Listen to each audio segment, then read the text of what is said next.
Where does our time go? When I was in school and I went to math class, it felt like an hour class took 3 hours. And then when I went to art class, an hour turned into 15 minutes. Not all time is created equal. And I think what we need to understand is the time that we do have we been intentional about it? And are we using it to amplify our lives? So in the book, I talk about the drip matrix, and the big philosophy there is that we trade up and we take things that would take our energy, that have a low cost, that have other people support us around, and we keep working our way up so that eventually you wake up and the whole day turns into art class. So like my days today, they feel so full of life and energy and excitement because I've designed them with my team to support. I'm the talent. This is what I do better than anybody else, and only the things I can do that I enjoy doing.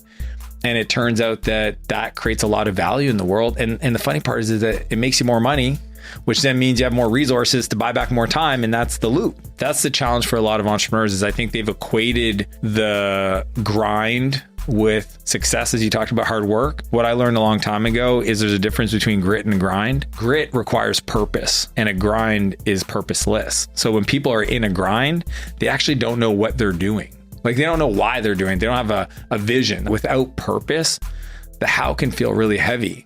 But once you understand the why and the what, then the how is actually easier. And if I can get you going to back-to-back things that literally light you up, you have more energy for your kids at the end of the day. You have more time for people you care about. You have more patience. You know, the things that take us out of the feeling of excitement are things that feel heavy, that feel like frustrating.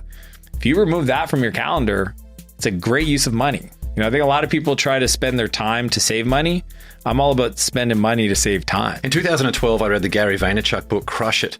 And that's 12 years. And I love Gary, but I feel like there's a lot of people who have misconstrued his thing about this hustle mentality that if you want to be successful, you got to be on the road, you got to be away from your family, you got to be sitting on commercial flights and all this stuff, which really is horrible when you're actually going through it. And what you're doing is you're showing people the complete opposite. You can have that success and effectiveness. What he's saying that people miss is that if you're working really hard, like time-wise, but you're not scaring yourself, you're getting it wrong. So that's like the filter. If you don't feel like you're expanding and growing, put yourself in situations that feel like gives you a little bit of anxiety outside your comfort zone, then you're not hustling. You're just using busyness as an addiction. So a lot of people are addicted to being busy because it gives them an escape from actually doing the work. So the reason why the buyback loop framework that I teach is so powerful is that it forces you to free up your calendar to then go, well, what do I do with this time? And the answer is get better. Go work on you. You know, where are those edges of your comfort zone so that you can then go build the skills and the character traits and the mindset to be able to grow?